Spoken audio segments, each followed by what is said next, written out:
When you browse the most popular workshop items for Hearts of Iron 4, the first mod you see that completely changes the game is Kaiserreich, Legacy of the Weltkrieg.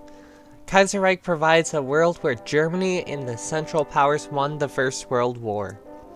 This mod has been updated throughout the years, giving more content, reworking the old and outdated countries to give them new life, and provides an amazing experience that makes you not just fight for your country, but the ideals that your country follows. Before I get started, don't be afraid to comment your thoughts below as you watch this review. And I don't like saying this early on, but a like and subscribe would be highly appreciated. Now let's break down the criteria on how I am going to judge the mod. I will be rating the mod based on gameplay and warfare, fun factor, speed of the game, lore, and complexity. Starting off with the gameplay, there is almost no place untouched. Want to find a European theater? Pick Germany, France, Britain, or Russia. Spain also breaks into civil war, of course, and you can pick between the Carlist, monarchists, or socialists. You want fun in Asia? Pick a Chinese warlord or Japan. You want to go to South America for some unknown reason? There is content for that too. The main factions in the game are the Reichspakt, the Internationale, and the Entente, with Japan's and Russia's factions also existing. Germany controls the Reichspakt, while Britain and France controlled the Syndicalist Internationale. Canada and the French exiles rule what remains of the French and British Empire in the Entente. The main goal of the Internationale is to eliminate Germany. The Entente wants to reclaim their birthright, and Germany wants to maintain its hegemony. America is guaranteed to have a second civil war with the potential factions of the Federalists, the Pacific States, the Combined Syndicates, and the American Union State. What you do can change what you play as. The background footage had me go with President Garner, resulting in a civil war that only involved the Federalists under Garner and the Combined Syndicates. Whoever wins in America can result in a completely different World War II, as America's industrial might can help change the tide of the war. The number of civil wars around the world provide proxy wars to help set up the resulting world war.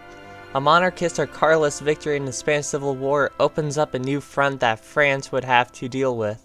A syndicalist Italy would pose a new front to the Austrians and Germans, while a monarchist or republican Italy would do the same to France. The major powers have to focus their efforts to make their side win, so they could have an easier time in the upcoming world war. Some country paths also could cause the resulting war to go in favor of one side. Both the Belgians and Dutch went syndicalist, resulting in Germany having no aid for the Western Front in my game. But many games have a Belgium that helps Germany. This provides a semi-unique war each time you play. There will always be the main factions fighting, but who is fighting in it can always change. The minor countries in this mod are also very fun.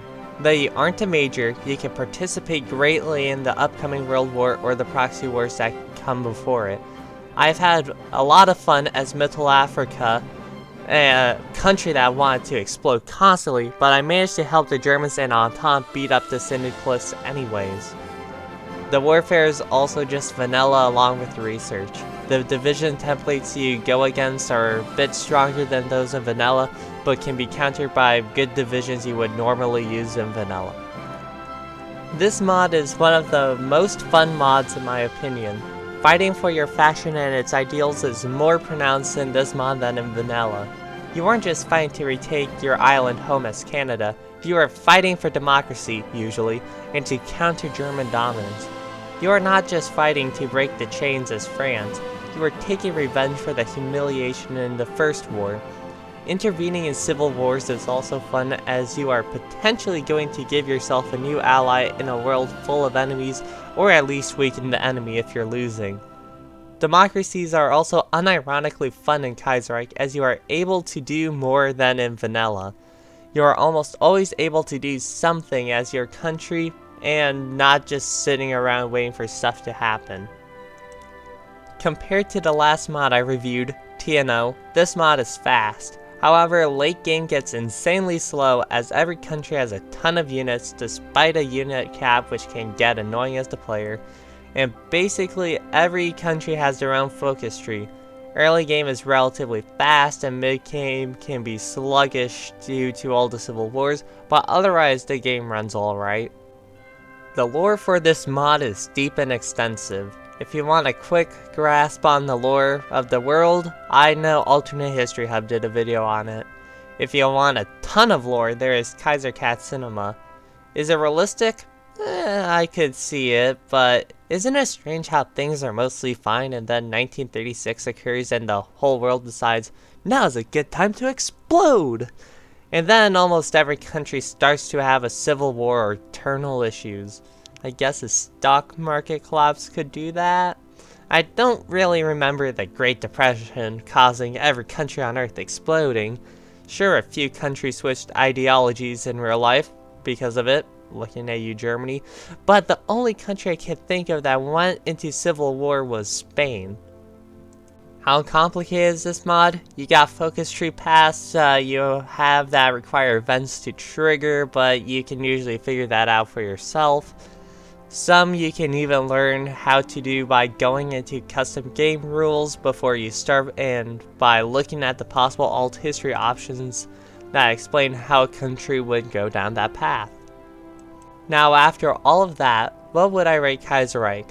I would rate Kaiserreich 9 out of 10. Personally, I call the mod Kaiserreich. What if everyone wanted to beat each other up?